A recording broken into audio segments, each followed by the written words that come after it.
The day you left, I began to read space theories.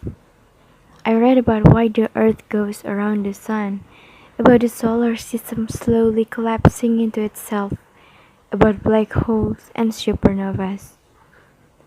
But the truth is, the more I read about the universe, the more they began to blend together into a pastiche of you, of me, of us.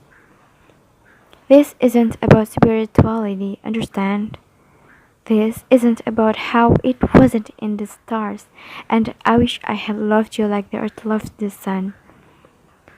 I have already written those poems for you, and the image of you walking away from a home that once was ours helped me understand that there is no romance in the way a star collapses. It is ugly to watch a thing of beauty turn on itself. The day you left, I learned that some black holes roam at 900 miles an hour, searching for things to absorb into their abyss. Entire planets like ours, entire solar systems have disappeared into their shark-like mouths. And I found a U-shaped black hole the first night I had to sleep without you and tried to reach for you. It sucked me in, into its graveyard of stars, leaving me there for no one to find.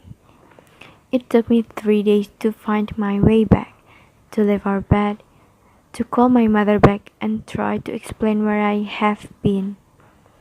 I lost her, as I would lose anyone between empty explanations of black holes and supernovas.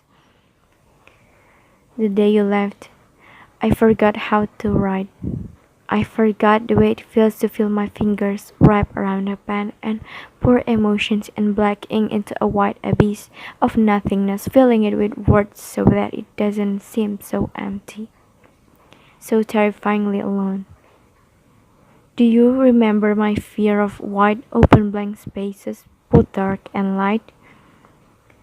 You told me that blank white nothingness is what it feels like to be at the center of a star, just as it is falling apart.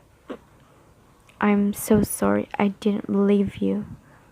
I am there now, and I know you weren't lying.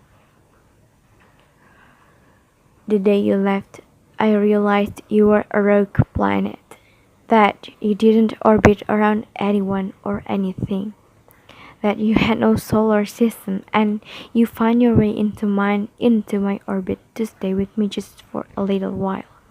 I couldn't keep you. You weren't meant to be a part of me. Our love was like the sun, 99% of this solar system, but not nearly enough to keep you. Some things are more beautiful because they don't belong to anyone or anything. That is how I would like to remember you, as something else to what for me to keep, rather than a thing that threw the sun away. The day you left, I read that the earth once upon a time may have had a second moon, that the moon we see today was created by the collision between the two. It helps me realize that sometimes there is beauty in destruction. It helps me realize that sometimes the most beautiful things are built from accidents or collisions. And that is where I will live our love. On an oasis between the supernova and the black hole, a safe place lost between the two.